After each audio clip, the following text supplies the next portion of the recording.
Hello everyone, good evening. स्वागत है आप सभी का ऑनलाइन स्टडी में। आप लोग के काफ़ी डिमांड आ रही थी फ्रेंड्स कि केमिस्ट्री का अलग से एक वीडियो बनाया जाए, यानी कि केमिस्ट्री का अलग से एक सीरीज चला जाए। तो आप लोग की डिमांड के ऊपर फ्रेंड्स मैं केमिस्ट्री का एक सीरीज स्टार्ट कर रहा हूँ, जिसमें अलग अलग टाइप के क्वेश्चन देखेंगे फ्रेंड्स, जो कि हर एग्जाम्स के लिए इंपॉर्टेंट होगा। ऐसा बिल्कुल नहीं है कि किसी पार्टिकुलर एग्जाम्स को मैं फोकस करके ले चलूँगा, ये सभी एग्जाम्स के लिए इंपॉर्टेंट होगा, क्योंकि मैं ये जो क्वेश्चन बनाऊँगा वो फ्रेंड्स सभी एग्जाम्स के लेकर के ध्यान में रख करके क्वेश्चन को मैंने पिक किया। ठीक है, तो चलिए इस वीडियो को शुरू करते हैं और लास्ट में कमेंट्स करके बताइएगा आपने आउट ऑफ 25 से कितना अपना करेक्ट किया। तो चलिए शुरू करते हैं। तो फ्रेंड्स आज की इस वीडियो का फर्स्ट क्वेश्चन ये बनता है कि जेम्स चैडविक ने निम्न में से किसकी खोज की थी। देखिए फ्रेंड्स, मैं आपको एक चीज़ सबसे पहले क्लियर करता हूँ। यहाँ पे अगर आप इस 20 पूरे सीरीज में अगर 20 प्लस क्वेश्चंस को सही कर देते हैं तो आप ये मान के चल सकते हैं कि आपकी जो साइंस की प्रिपरेशन चल रही है वो काफ़ी अच्छे तरीके से चल रही है। बस आपको इसी तरह से आगे बढ़ते चलना है। ठीक है, अगर आप इसे कम करते हैं तो हमारे साथ प्रैक्टिस करने की ज़रूरत पड़ेगी, बाकी सब आपका क्लियर हो जाएगा, कोई दिक्कत नहीं है। तो चलिए शुरू करते हैं। बताइए इस क्वेश्चन का करेक्ट आंसर आपने क्या गेस किया। तो राइट आंसर होगा ऑप्शन नंबर सी। ठीक है फ्रेंड्स, जेम्स चैडविक ने न्यूट्रॉन की खोज की थी, याद रखेंगे। अगर हम बात करें यहाँ पे इलेक्ट्रॉन की खोज किसने की थी, तो जे थॉमसन ने की थी। और वहीं बात करें प्रोटॉन, तो प्रोटॉन की खोज कह सकते हैं फ्रेंड्स की गोल्डस्टीन ने की थी। कहीं कहीं रदरफोर्ड देता है, कहीं कहीं गोल्डस्टीन देता है, तो आप अकॉर्डिंग टू ऑप्शन पिक कर सकते हैं। ठीक है, न्यूट्रॉन की खोज हम लोगों ने यहाँ पे देख लिया, जेम्स चैडविक। क्लियर फ्रेंड्स, आगे बढ़ते हैं। क्वेश्चन नंबर सेकंड देखिए क्या है, पोजिट्रॉन के खोजकर्ता कौन है। ये सभी क्वेश्चन किसी न किसी एग्जाम्स में पूछे जाते हैं और कई बार पूछे जा चुके हैं, आगे आने वाले एग्जाम्स में भी पूछे जाएंगे। तो आप ये बेसिक क्वेश्चन है, आज का ये जो फर्स्ट पार्ट है वो बहुत बेसिक क्वेश्चन मैंने पिक किया। ठीक है, आगे जैसे हम आगे पार्ट बढ़ेंगे वो फ्रेंड्स हमारा क्वेश्चन का लेवल भी अप होते चलेगा। पोजिट्रॉन की खोज एंडरसन ने की थी, ऑप्शन नंबर सी यहाँ पे करेक्ट आंसर हो जाता है। थर्ड क्वेश्चन क्या बनता है कि निम्न में से किस परमाणु के नाभिक में एक भी न्यूट्रॉन नहीं होता है। देखिए फ्रेंड्स, हम बात करते हैं अगर इस क्वेश्चन का करेक्ट आंसर का, तो राइट आंसर हो जाएगा ऑप्शन नंबर बी, हाइड्रोजन। ठीक है, मैं आपको बताता हूं कैसे। देखिए हम लोग कैसे निकालते हैं, जो अगर न्यूट्रॉन की संख्या निकालनी होती है तो क्या करते हैं, द्रव्यमान संख्या में से अगर हम प्रोटॉन की संख्या घटाते हैं तो निकल जाता है। प्रोटॉन की संख्या ये जो होता है वो इलेक्ट्रॉन की संख्या के बराबर होता है, या फिर कह सकते हैं कि परमाणु संख्या के बराबर होता है। तो हमारा ये फॉर्मूला होता है Z इक्वल टू फ्रेंड्स कह सकते हैं न्यूट्रॉन और आपका ये प्रोटॉन। ठीक है, इस तरह से। तो हम ये मानते हैं कि जो हाइड्रोजन होता है इसका जो द्रव्यमान होता है कितना होता है, आपको कि एक होता है 1.008 करके होता है समथिंग, और न्यूट्रॉन की संख्या में निकालनी है। और प्रोटॉन मानते हैं, जो प्रोटॉन होता है इलेक्ट्रॉन की संख्या के बराबर होता है। तो हाइड्रोजन कितने नंबर पे आता है, एक नंबर पे। इसमें इलेक्ट्रॉन की संख्या कितनी होती है, एक होती है। तो 1 - 1 इक्वल टू क्या बचेगा, इनकी जो वैल्यू होगी 0 के बराबर आएगा कि नहीं आएगा। करेक्ट आंसर आपका 0 आता है। इसीलिए कहा जाता है कि हाइड्रोजन में कोई भी फ्रेंड्स जो कि न्यूट्रॉन नहीं होता। ठीक है, हाइड्रोजन से एक क्वेश्चन और बन सकता है कि इसके कितने समस्थानिक होते हैं, यानी कि आइसोटॉप्स कितने होते हैं। तो आइसोटॉप्स की संख्या हाइड्रोजन की कुल 3 होती है, जिसमें अगर हम बात करें तो सबसे पहला होता है प्रोटियम, दूसरा होता है ड्यूटेरियम और तीसरा होता है ट्राइटियम। ठीक है फ्रेंड्स, जो ड्यूटेरियम होता है उसको हम लोग भारी पानी कहते हैं, या फिर इसको ड्यूटेरियम ऑक्साइड के नाम से जानते हैं। ठीक है, क्वेश्चन नंबर 4 देखिए, न्यूक्लियक रिएक्टर में विमंदक एवं प्रशीतक दोनों की तरह प्रयुक्त होने वाला पदार्थ कौन सा है। न्यूक्लियक रिएक्टरों में विमंदक और प्रशीतक दोनों की तरह प्रयुक्त होने वाला जो पदार्थ है वो कौन सा, तो करेक्ट आंसर हो जाएगा ऑप्शन नंबर बी, भारी पानी। ठीक है फ्रेंड्स, भारी पानी यानी कि D2O, ड्यूटेरियम ऑक्साइड। इसकी खोज किसने की थी, यूरे नामक वैज्ञानिक ने की थी 1932 ईस्वी में, याद रखिएगा। नेक्स्ट क्वेश्चन देखिए क्या है, निम्नलिखित में से किसके मापन के लिए एक उपकरण GM काउंटर का उपयोग किया जाता है। GM काउंटर को किस नाम से जानते हैं, तो इसका नाम होता है फ्रेंड्स गाइगर मूलर काउंटर, याद रखिएगा, गाइगर मूलर काउंटर। और ये किसके लिए यूज़ किया जाता है, तो रेडियो धर्मिकता यानी फ्रेंड्स रेडियो एक्टिविटी को जांच करने के लिए इसका प्रयोग किया जाता है GM काउंटर का। ठीक है, क्लियर, आगे बढ़ते हैं। नेक्स्ट क्वेश्चन क्या कह रहा है कि ब्राउन रिंग परीक्षण का प्रयोग होता है। बताइए ब्राउन रिंग परीक्षण का जो प्रयोग होता है वो किसके लिए किया जाता है। तो राइट आंसर हो जाएगा ऑप्शन नंबर ए, नाइट्रेट्स के विश्लेषण के लिए। मैं आपको बता दूं फ्रेंड्स कि जो ब्राउन रिंग परीक्षण होता है इसका प्रयोग किसी विलयन में नाइट्रेट आयनों की उपस्थिति ज्ञात करने के लिए किया जाता है, याद रखेंगे। ठीक है, देखिए नेक्स्ट क्वेश्चन क्या कह रहा है। आगे बढ़ने से पहले फ्रेंड्स मैं आपको एक चीज़ क्लियर कर दूं कि अगर आपने अभी तक इस वीडियो को लाइक नहीं किया तो मैं आपसे रिक्वेस्ट करता हूं कि प्लीज़ वीडियो को एक लाइक ज़रूर किया कीजिए, क्योंकि फ्रेंड्स आपका एक लाइक ही हमें तो मोटिवेट करता है कि इस तरह की और वीडियो को प्रोवाइड किया जाए। ठीक है, देखिए नेक्स्ट क्वेश्चन क्या कह रहा है कि रॉबर्ट वेबस्टर निम्नलिखित में से किस एक क्षेत्र में कार्य के लिए जाने जाते हैं। रॉबर्ट वेबस्टर का जो नाम है वो किस क्षेत्र के लिए काफ़ी फेमस थे। इस क्वेश्चन का करेक्ट आंसर हो जाएगा ऑप्शन नंबर बी, यानी फ्रेंड्स इन्फ्लुएंजा वायरस। ठीक है, ये इन्फ्लुएंजा वायरस के कारण जो कि इसके बारे में इन्होंने काफ़ी अच्छे तरीके से बताया भी था, और ये एक प्रकार के वायरोलॉजिस्ट थे। याद रखिएगा, इन्फ्लुएंजा किसके कारण होता है, तो वायरस से होने वाला एक रोग होता है, याद रखेंगे, डायरेक्ट भी पूछा जाता है। ठीक है, क्वेश्चन नंबर 8 देखिए, सोडियम को जल में डालने पर कौन सी गैस निकलती है। सोडियम को अगर जल में डाला जाता है तो वो कौन सी गैस निकलती है, ये आपको बताना है। ठीक है, देखिए फ्रेंड्स, इसको हम लोग रिएक्शन के थ्रू समझते हैं। हमें यहाँ पे क्या करना है कि सोडियम यानी कि Na, ठीक है, सोडियम को हमें क्या डालना है, जल में डालना है, H2O में डालते हैं, और ये डालने के बाद क्या होगा, इसको बैलेंस करने के लिए हम लोग क्या करते हैं फ्रेंड्स, देखिए यहाँ पर मैं 2 लगाता हूँ और यहाँ पर भी 2 लगाता हूँ, और इसको मैं क्या करता हूँ कि NaOH, यानी कि ये आपका बन जाता है कास्टिक सोडा सोडियम हाइड्रोक्साइड बन जाता है, जिसको हम लोग कास्टिक सोडा कहते हैं। और बाहर जो निकलेगा वो क्या निकलेगा आपका, जो कि फ्रेंड्स H2 निकलेगा ना, क्योंकि यहाँ पे आपका 4 H2 होता है, तो 2 यहाँ पे है और ये आपका H2 2 बाहर है, यानी कि हाइड्रोजन गैस बाहर निकलेगा, और correct answer option number B हो जाता है। ठीक है फ्रेंड्स, तो उम्मीद करता हूँ कि आप इसको समझ चुके होंगे किस तरह से मैंने किया। चलिए आगे बढ़ते हैं। क्वेश्चन नंबर 9 देखिए क्या है, मिल्क ऑफ मैग्नीशिया क्या होता है। कई बार पेपर में रिपीट हो चुका है मिल्क ऑफ मैग्नीशिया, तो इस क्वेश्चन का राइट आंसर बताइए। देखिए फ्रेंड्स, मिल्क ऑफ मैग्नीशिया जो होता है वो मैग्नीशियम हाइड्रोक्साइड होता है, ऑप्शन नंबर डी बिल्कुल करेक्ट आंसर हो जाता है। ठीक है, क्वेश्चन नंबर 10, ब्लीचिंग पाउडर का रासायनिक नाम क्या है। ये सभी फ्रेंड्स बहुत ही बेसिक क्वेश्चन है, आप सभी को पता होना चाहिए। अगर हम लोग पार्ट 1 में एडवांस क्वेश्चन लेकर के चलेंगे तो थोड़ा सा अजीब लगता है। ठीक है, तो पहले बेसिक अच्छे से देख लेते हैं, उसके बाद हम लोग लेवल को बढ़ाते चलेंगे। तो ब्लीचिंग पाउडर का रासायनिक नाम क्या होता है, तो ब्लीचिंग पाउडर का रासायनिक नाम होता है कैल्शियम हाइपोक्लोराइड। कभी कभी इसका फॉर्मूला भी पूछा जाता है, CaOCl2, इसका फॉर्मूला आप याद रखिएगा। नेक्स्ट क्वेश्चन देखिए क्या कह रहा है कि हाइपो, जिसका फोटोग्राफी में प्रयोग किया जाता है, इसका रासायनिक नाम क्या है। यानी फ्रेंड्स हाइपो का हम लोग प्रयोग करते हैं फोटोग्राफी में, जिसका रासायनिक नाम क्या है, तो करेक्ट आंसर होगा option number D, sodium thiosulphate. Option number D right answer है। कास्टिक सोडा का रासायनिक नाम बताइए क्या है। जस्ट हम लोगों ने ऊपर में भी देखा था कास्टिक सोडा, तो इस क्वेश्चन का करेक्ट आंसर हो जाएगा फ्रेंड्स कास्टिक सोडा। मैंने आपको क्या बताया, NaOH को कहते हैं, यानी कि सोडियम हाइड्रोक्साइड जो होता है इसको हम लोग कहते हैं caustic soda. Option number D right answer है। नेक्स्ट क्वेश्चन क्या कह रहा है कि सूची 1 को सूची 2 के साथ मिलान करना है। ठीक है फ्रेंड्स, यहाँ पे यौगिक दिए गए और उसका रासायनिक नाम दिया गया, तो बताइए कौन किसके साथ सही तरीके से मैच होगा।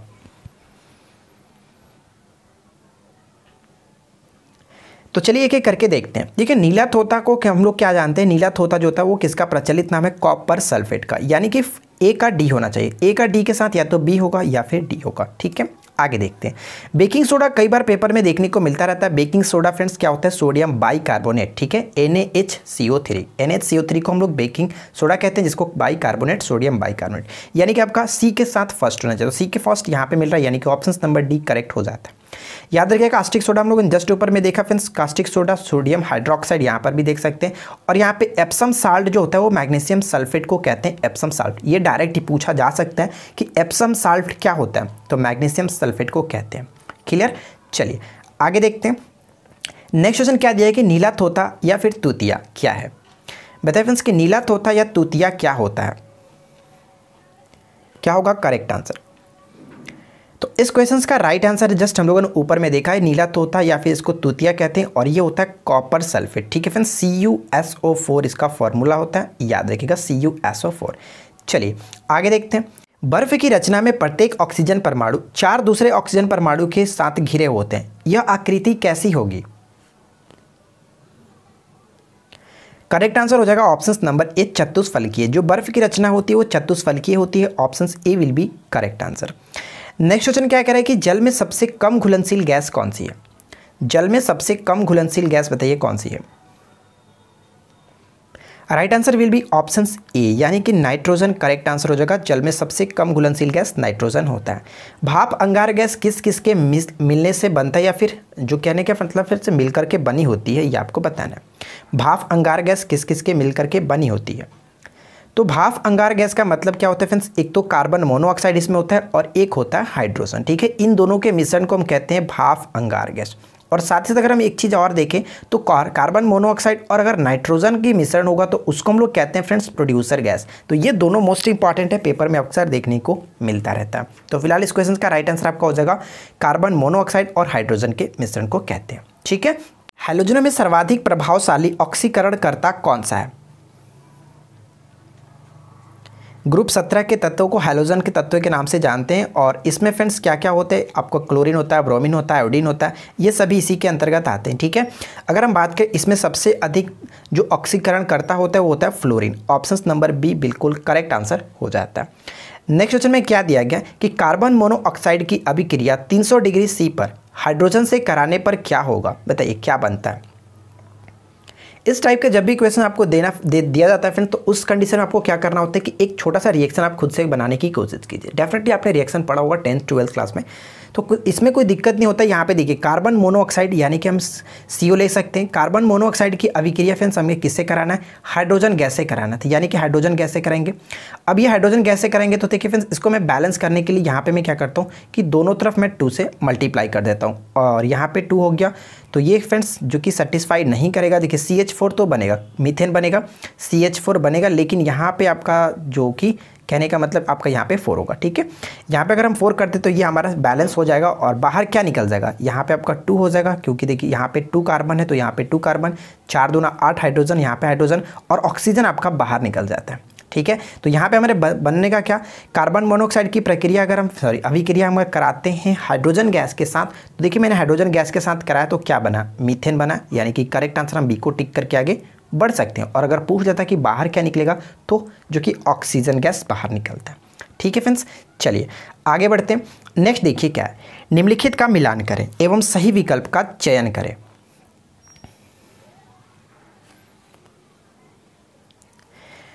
तो चलिए एक एक करके देखते हैं। अगर हम बात करें ठोस कार्बन डाइऑक्साइड, बहुत बार पेपर में आपको देखने को मिला होगा, जिसको हम लोग शुष्क बर्फ किसे कहते हैं, तो डायरेक्ट पूछा जाता है कि शुष्क बर्फ क्या होता है। तो ठोस कार्बन डाइऑक्साइड जो होता है शुष्क बर्फ होता है, यानी कि आपका 1 का 2 के साथ होना चाहिए। तो 1 का 2 के साथ या तो फ्रेंड्स ऑप्शन ए होगा या फिर ऑप्शन सी होगा, यहाँ पर भी एक है। चलिए आगे भी करके देखते हैं। अगर आगे देखें तो फ्रेंड्स देखिए कैल्शियम कार्बोनेट को हम लोग क्या कहते हैं? संगमरमर कहते हैं, यानी फ्रेंड्स CaCO3 जो होता है उसको संगमरमर कहते हैं, कैल्शियम कार्बोनेट। तो बी का 3 के साथ, तो बी का 3 के साथ कहाँ पे मिल रहा है? सिर्फ और सिर्फ ऑप्शन सी में मिल रहा है, इसलिए करेक्ट आंसर हमारा ऑप्शन सी राइट आंसर हो जाता है। बाकी ऑप्शंस को मैच करके देख सकते हैं, कोई दिक्कत नहीं। हम लोगों ने ऊपर में देखा था सोडियम बाइकार्बोनेट जो कि बेकिंग सोडा होता है, और कार्बोनिक एसिड को आप याद रखिएगा सोडा वाटर। ठीक है, चलिए आगे बढ़ते फ्रेंड्स।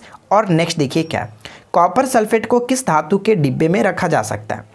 कॉपर सल्फेट को किस धातु के डिब्बे में रखा जा सकता है? इस क्वेश्चन का राइट आंसर हो जाएगा ऑप्शन नंबर ए, यानी कि Ag। ठीक है फ्रेंड्स, Ag यानी कि जो कि कह सकते हैं सिल्वर जो होता है, जिसको हम लोग चांदी कहते हैं। ठीक है, नेक्स्ट क्वेश्चन क्या कह रहा है कि निम्नलिखित में कौन सी प्रक्रिया हाइड्रोजन गैस उत्पन्न करती है? इनमें से कौन सी जो प्रोसेस है वो हाइड्रोजन गैस उत्पन्न करती है? जल का विद्युत अपघटन कराने पर भी हाइड्रोजन गैस निकलता है। लाल तप्त लोहे पर अगर भाप गुजारते हैं तो भी हाइड्रोजन गैस बनता है। हाइड्रोक्लोरिक अम्ल की अभिक्रिया अगर हम जस्ते से कराते हैं तो भी निकलता है। तो यानी कि कहने का मतलब डी हमारा यहाँ पे बिल्कुल करेक्ट आंसर होगा, याद रखेंगे। नेक्स्ट क्वेश्चन क्या कह रहा है कि लोहे के पाइप को जंग से बचाने के लिए अक्सर उन पर जस्ते की एक परत चढ़ा दी जाती है, और यह प्रक्रिया क्या कहलाती है? इस क्वेश्चन के बारे में आपको क्या बताऊं, कितना बार अगर रिपीट हुआ होगा तो डेफिनेटली ये चीज़ आपको पता होगा, कितना बार ये पूछा जा चुका है। तो देखिए फ्रेंड्स, इसमें हम जो प्रक्रिया होती है जिसको गैल्वेनाइजेशन कहते हैं, या फिर इसको हिंदी में जस्तीकरण कह सकते हैं। ठीक है, अक्सर तो ये आपको इंग्लिश में ही देखने को मिलेगा गैल्वेनाइजेशन, तो हिंदी में भी आप याद रखिएगा जस्तीकरण। हिंदी में याद रखना कोई मुश्किल काम नहीं है, क्योंकि जस्ते की प्रक्रिया जस्ती की लेपी चढ़ाई जाती है तो क्या कहेंगे? जस्तीकरण। ठीक है, अगला पॉइंट क्या करेगा कि समुद्री जल में किस तत्व की प्रचुरता है?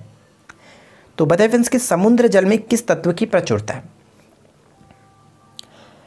मोस्टली लोग फ्रेंड्स यहाँ पे करेक्ट आंसर जो कि डी को टिक करेंगे, जो कि ये गलत है। देखिए मैं आपको बता दूं फ्रेंड्स कि समुद्र जल में तत्व की यहाँ पे बात की जा रही है, तो तत्व अगर हम देखें तो क्या होता है? आयोडीन यानी कि नमक होता है NaCl, और NaCl में अगर हम बात करें तो इसकी मात्रा कितनी होती है? हाइड्रोजन का अगर एटॉमिक नंबर देखें तो 11 होता है, लेकिन इसका फ्रेंड्स मास देखें तो वो 23 होता है। ठीक है, लेकिन अगर क्लोरीन देखें तो क्लोरीन 17 पे आता है, और 17 का अगर इसका मास देखें तो वो होता है फ्रेंड्स करीब करीब 35.5। तो आप ये बताइए कि किसकी मात्रा अधिक हो रही है? क्लोरीन की। तो करेक्ट आंसर हम ऑप्शन नंबर बी को टिक करेंगे। ठीक है, ध्यान रखिएगा, पूछे कि समुद्री जल में किस तत्व की प्रचुरता अधिक होती है, तो राइट आंसर आपका हो जाएगा बी। ठीक है, आगे बढ़ते हैं। नेक्स्ट क्वेश्चन में क्या कह रहा है कि भारी जल का अणुभार बताइए कितना होता है? भारी जल का अणुभार कितना होता है? तो देखिए फ्रेंड्स, इस क्वेश्चन का करेक्ट आंसर क्या होगा? Option number A. ठीक है, अगर हम बात करें साधारण जल जो कि नॉर्मल जल होता है जिसका अणुभार कितना होता है 18 होता है। कैसे होता है मैं आपको एक बार भी बताता हूँ। देखिए हाइड्रोजन का अगर हम बात करें तो फ्रेंड्स कितना होता है, हाइड्रोजन का एटॉमिक नंबर 1 और यहाँ आपका 2, ठीक है। 2 से मल्टीप्लाई, मैंने 2 से मल्टीप्लाई कर दिया। और यहाँ पे कर सकते हैं इसका जो कि ऑक्सीजन कितने नंबर पे आता है 8 नंबर पे, और इसका जो मास होता है 16 नंबर। यानी फ्रेंड्स कहने का मतलब क्या हुआ, हाइड्रोजन का द्रव्यमान 1 होता है, हम यहाँ पे 2 से मल्टीप्लाई कर दिया तो 2 और 16 करेंगे तो कितना होगा 18 आता है। उसी तरह से इसमें क्या होता है D2O होता है, भारी जल D2O होता है। तो D2O में अगर हम बात करें तो D का लिए D का जो द्रव्यमान हो जाएगा वो कितना हो जाएगा 2, और यहाँ पे फ्रेंड्स इसमें 2 से मल्टीप्लाई है, 2 मैंने मल्टीप्लाई किया। O के लिए क्या होगा, O जो होता है 8 नंबर ऑक्सीजन, लेकिन इसका मास जितना होता है इसका डबल हो जाता है करीब करीब 16। तो 16 और 4 कितना होता है 20। इस तरह से आप याद रख सकते हैं, option number A correct answer हो जाएगा। तो फ्रेंड्स आज की इस वीडियो में आपको 25 मोस्ट इंपॉर्टेंट क्वेश्चंस बताएं। नीचे कमेंट्स करके बताएं कि आपको आज की वीडियो कैसी लगी, क्या इस सीरीज को आगे कंटिन्यू किया जाए, और हाँ फ्रेंड्स सबसे इंपॉर्टेंट पॉइंट कि आपको ये वीडियो कैसी लगी नीचे साथ ही साथ बताएं। और वीडियो को अगर आपने अभी तक लाइक नहीं किया तो लाइक ज़रूर कर दीजिएगा। नीचे कमेंट्स करके बताएं कि आपने आउट ऑफ 25 से कितना स्कोरिंग किया। तो मिलते हैं नेक्स्ट वीडियो में किसी नए टॉपिक के साथ। Thanks for watching, keep learning, have a good day.